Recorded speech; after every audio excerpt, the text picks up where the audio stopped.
I'm sure I'll sound a little like a broken record because I think I shared a very similar message at the beginning of the first lockdown and again at the beginning of the second lockdown, but I couldn't help but be reminded of this message once again as we enter into our third national lockdown and close our shul building once again. And I'll tell you what reminded me of it this week.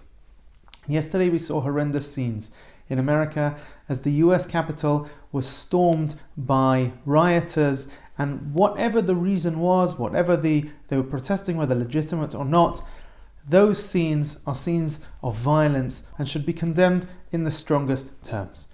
But as I watched the reactions, I was struck by the fact that so many noted that it wasn't just the fact that the building was stormed, it wasn't just about, of course, the bricks, and it wasn't even about the people per se, but the symbolism of that act and what that building represented was so much more powerful than the act itself.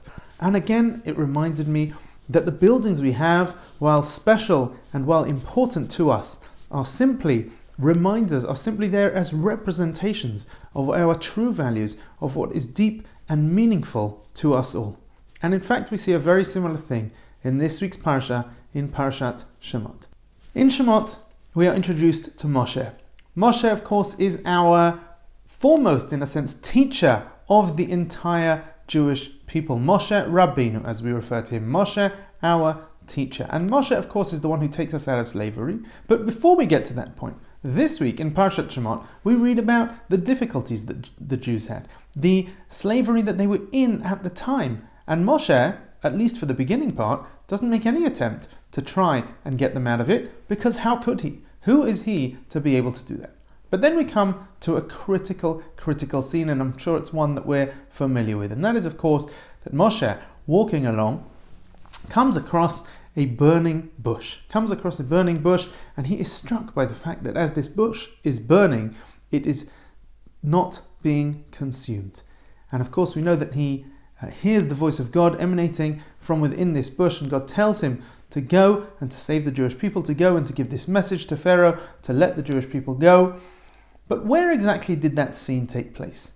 Now, it might be nice if this place, which was so pivotal in the history of the Jewish people, had some sort of big museum there, had some place which we could commemorate. Because really, this is a key turning point in the history of our nation.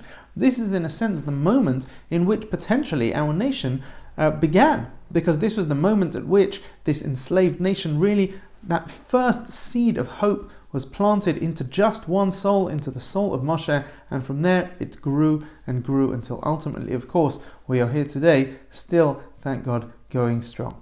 So where is this place? Now the Torah refers to this place as Chorev, and actually also calls it Har HaElokim, the mountain of God, what would later become known as Mount Sinai, the mountain on which the Torah was given. And in fact, that word, Sinai in Hebrew, Sin, Yud, Nun, Yud, those letters, Sin and Nun, only really come at the center of one other word in the Torah, and that word is Sneh, which is the name for this bush, the name of this burning bush. So it seems critical that this place, that this moment is linked to the giving of the Torah. And yet, we don't know where this place is today. We don't know where Mount Sinai really is. We know it's somewhere in the Sinai desert, but we don't really know exactly where this mountain is. So surely that place should be more important. That place should be central. And the answer, I think, is simple. That this is not about a place, and this is not about a monument, and it's not about building something where we can point to that place and say that is central to us. It's about the ideas, and it's about the values. And the giving of the Torah and the seed of hope that was planted within Moshe is about what is inside the human being, is what is inside a human soul, what is inside a human heart.